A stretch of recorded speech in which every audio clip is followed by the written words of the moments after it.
সকল দর্শকবৃন্দকে সুস্বাগতম আমাদের চ্যানেলে।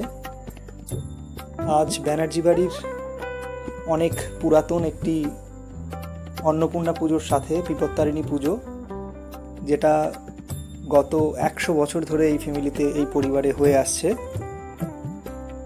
সেই সম্বন্ধে কিছু বলবো।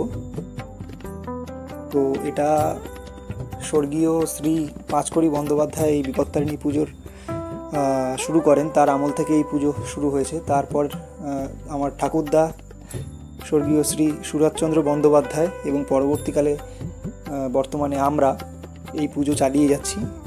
এটা আমাদের অন্নপূর্ণা মন্দির।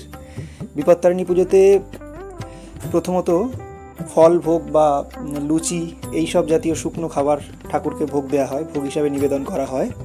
কিন্তু যেহেতু আমাদের অন্নপূর্ণা পুজো, অন্নপূর্ণা ঠাকুর গৃহে রয়েছেন, তো সেই কারণে অন্নভোগও আমাদের এই দিনে দেয়া হয়।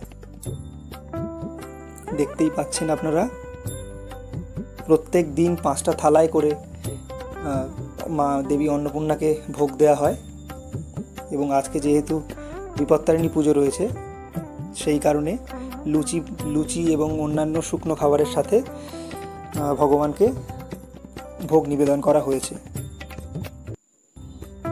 সবাই ভালো থাকবেন, সুস্থ থাকবেন, এটাই ভগবানের কাছে কামনা আমাদের।